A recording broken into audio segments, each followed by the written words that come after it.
स्तरावर पण चर्चा झाली।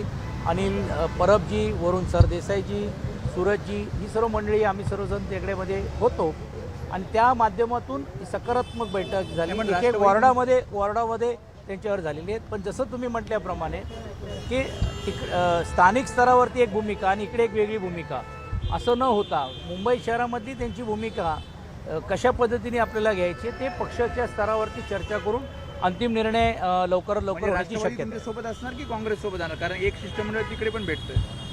नाही, आता बघा, आज आमच्याकडे जे आलेलं शिष्टमंडळ हा माजी प्रदेशाध्यक्ष, एक ज्येष्ठ पक्षाचे नेते आणि मुंबई शहराचे अध्यक्ष त्यांच्यावर आलेलं आहे। आता दुसरा शिष्टमंडळ कुठे गेलं, काय गेलं हे आम्हाला काय माहिती नाही आहे, पण आम्ही आमच्याकडनं जे काय त्यांना देता येईल, करता येईल हे आम्ही दिलेलं आहे। आता तो त्यांनी त्यांचा निर्णय घ्यायचा आहे की त्यांना आम्ही ही जी लढाई ही सत्तेपेक्षा मुंबई वाचवण्यासाठी आणि मुंबईला जे लयलूट चाललेलं आहे ते थांबवण्यासाठी त्या लढाईमध्ये त्यांना आमच्यावर राहायचं की नाही राहायचं तो ते सर्व विषय त्यांचा आहे।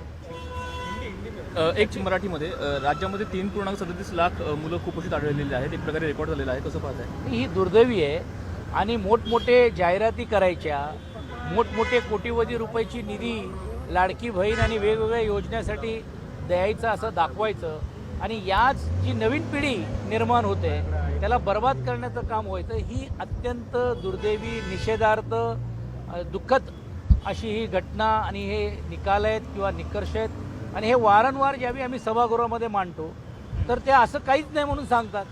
आधी आदिवासी पाड्यामध्ये असेल, निवळ त्या आदिवासी पाड्यामध्ये नाही तर आजूबाजूच्या परिसरामध्ये गरिबीची दारिद्र्य रेषाखाली जात असताना कुपोषण वाढणं ही 21व्या शतकामध्ये आणि विशेषतः प्रगतिशील महाराष्ट्राला हे काही शोभनीय नाही आहे।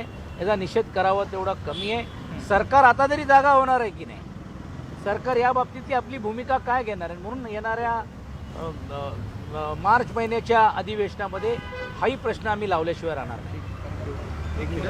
आज तुम्हाला पाहिजे हिंदी?